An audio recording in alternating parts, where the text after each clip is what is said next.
In this video, I'm going to teach you how to work with tabs in Word 2007 to create tables of information in your document and to customize how information is displayed in your header. Now the first thing I'm going to do is click the View tab at the top of the window and then tick Ruler. Now selecting Ruler from the View tab is going to add this ruler across the top of the page, which is useful for a couple of reasons. It lets you see and adjust the margins on either side of your page, and it also shows you the tabs. So you notice I have this blue bit underneath the white section, and there's these little dots, and they're actually every 1.27 centimeters or every 1 inch if you're in America, and those are your tab stops. So when I add text, say if I'm adding a table where I'm saying a person, this weight with this height, you probably can't see it very well, but when I hit tab again, that's spreading out the text by those default tab stops. You'll see they kind of line up here. Now when you're doing tables like this, you'll notice the one problem I had there is I added my text and I had to keep pressing tab a couple of times to get the text lined up the way I wanted, which is a real hassle when you start adding more information, because every time you add a line you've got to press tab twice and add in your information and just keep going. So it can take quite a while. What you can do is select all of your text and you can add tabs to your ruler. Now just ignore what I'm doing for a minute because I'm going to come back and explain this in a minute. But say for example I decided I want my text every 2 centimeters. I can click on the white space of the ruler and I'm going to start adding tabs every 2 centimeters, and you'll notice my text is adjusting to a different location. And then with any one of these tabs I can actually hold down the left mouse button and drag to a different position, so I can make this every 1.5 centimeters or wherever I want that information to be. And of course if you're doing it this way, you don't have to press tab twice in between each line. We can take out these extra tab spaces, select all of my text again, and then say, okay, let's do that again. I want that there, I want that there, and that means I don't need this. So what I'm going to do is hold down the left mouse button and drag down. You notice that little tab marker has gone grey, and when I release the mouse button it disappears. So you can delete any tabs that you don't need. Now coming back to this little button, because this is where things get really interesting. What happens usually when you add tabs is that the text is left aligned with the tab mark that you've added. But in here, so if I click once, I now have what's called a center tab. So if I click this on the bar, I'll just remove this one, you notice my weight is now center aligned, so that if I added an extra line of text, what's Maggie going to weigh, 65 kg, you notice it's all nicely lined up, which is really handy when you're starting to add, longer numbers. Now that one's the left aligned, so you can't really see it.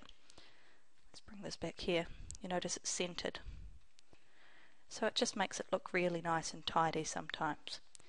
And even more, if I select that again, click here again, I also have a right tab. So this is really handy. Oops, clicked once too many. Really handy if you want your text right aligned. So I'll move that right over here, take this out.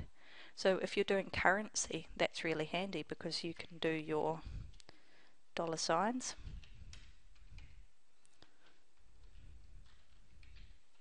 And you notice everything just aligns very nicely. So those are the 3 tabs I use quite often. There are more in here, and when you have these you can sort of hover and see what they are. So decimal tab if you're doing currency. This one's something very funky, the bar tab. I don't actually use any of these, I wouldn't recommend them. This one you might. This one is used for the indentation of lines. What you might notice is when you're looking at the left hand side, you can see you've got this little hourglass shape. I'll just show you this while I'm in here. So if I type some text,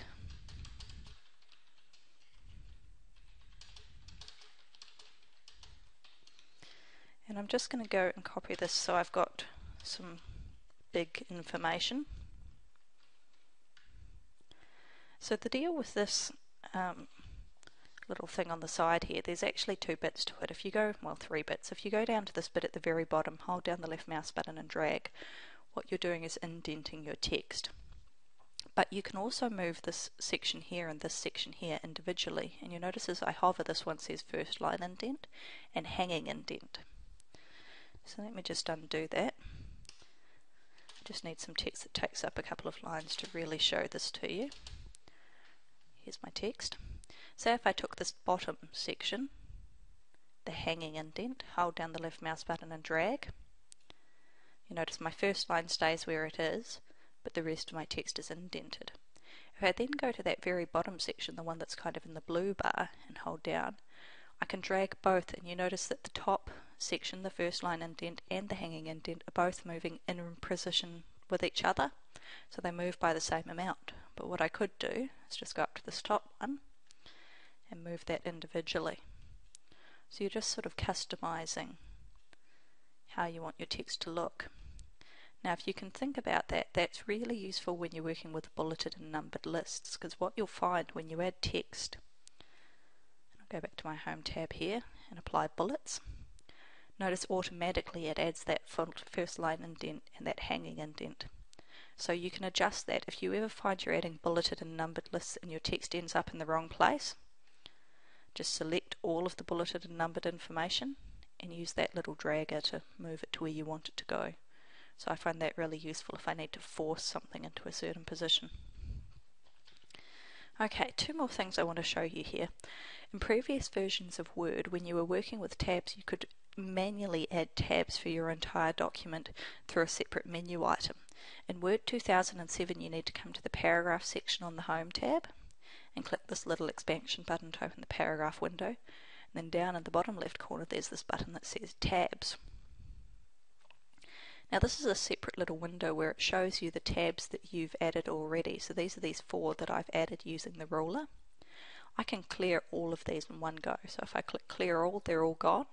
And it's saying the default tab stops are at 2 centimeters, 1.27 centimeters. I'm going to change that to 2 centimeters, click OK.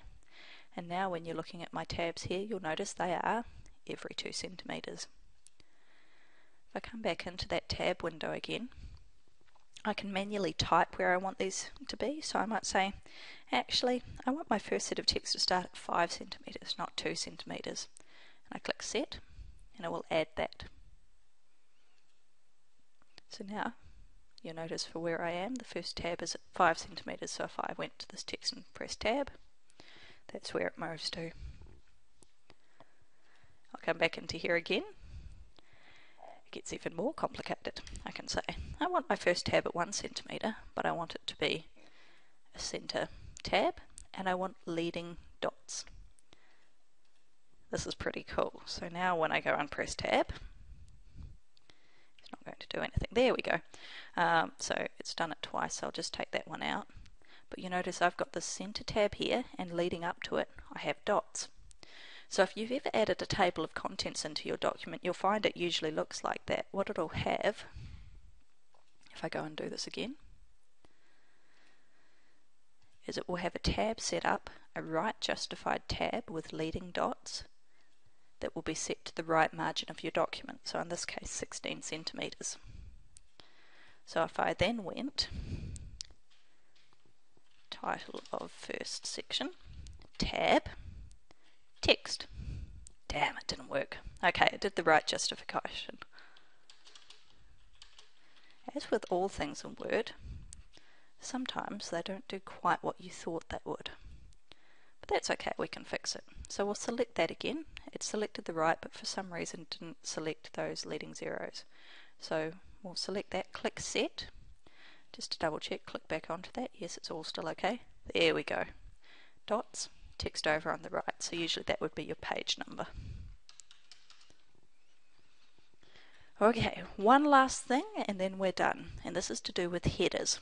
Because the most practical application I find with playing with these right justified and center justified tabs is when you're viewing the header of your document. Because usually you'll do something like title of document, you press tab and you'll go, this is version 0.1, tab again, page 1 of 2.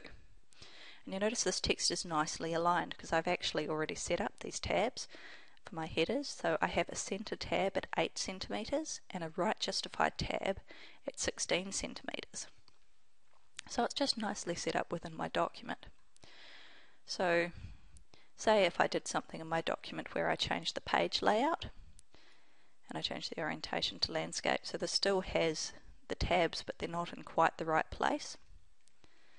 I can actually go and drag them, so I can say, oh, no, that actually now needs to be over about here, and then I need to just work out, alright, if my page is almost 25 centimeters across, half of that is 12.5, so I want to go just back a little bit from that, and that's about center.